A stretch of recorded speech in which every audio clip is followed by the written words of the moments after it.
Muy buenas a los y las estudiantes del tercero de secundaria. Hoy nos vamos a meter de lleno en una semana, una sola, del año 1810 que le cambió la cara a la historia de Sudamérica para siempre. Así es, esta es la historia de la Revolución de Mayo en Buenos Aires, que es nuestro tercer subtítulo del tema.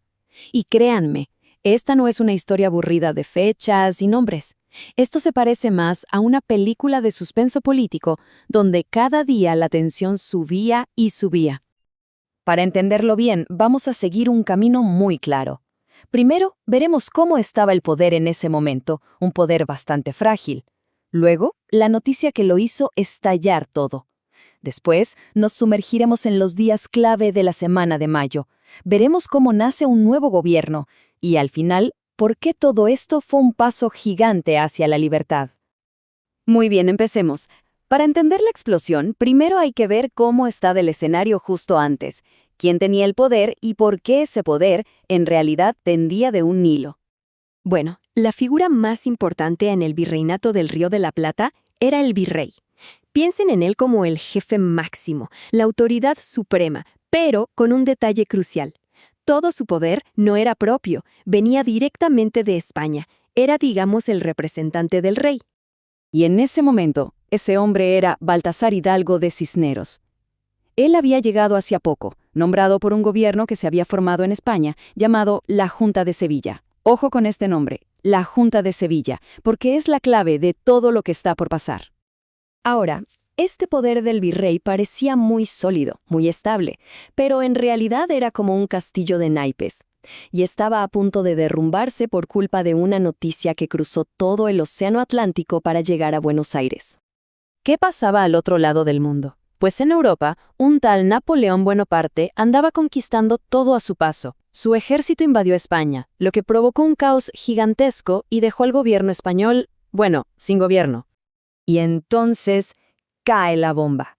Llega a Buenos Aires el rumor, que luego se confirma, de que la Junta de Sevilla, sí, la mismísima que había nombrado virrey a Cisneros, había sido derrotada por los franceses, ya no existía. Esto generó una pregunta enorme, una crisis total. A ver, piénsenlo. Si la autoridad que te dio el cargo desaparece, ¿tu cargo sigue siendo válido?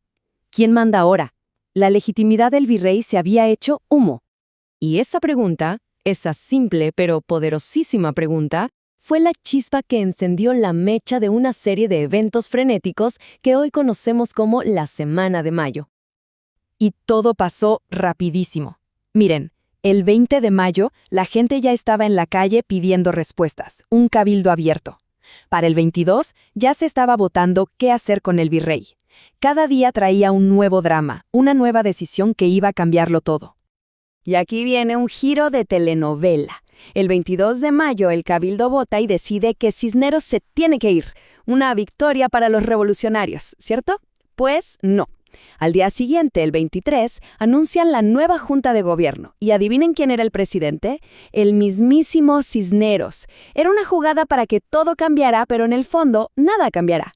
Obviamente esto fue inaceptable. Los patriotas, como se imaginarán, estaban furiosos. Así que un grupo, encabezado por el jefe militar Cornelio Saavedra y el abogado Juan José Castelli, fue a encarar a Cisneros directamente. Y no fueron a pedirle las cosas por favor. El mensaje fue claro y directo. Su autoridad ya no existe, el pueblo no lo quiere, tiene que renunciar. Y tiene que ser ya. La presión era total, y Cisneros, sin apoyo de nadie, no tuvo más remedio que ceder.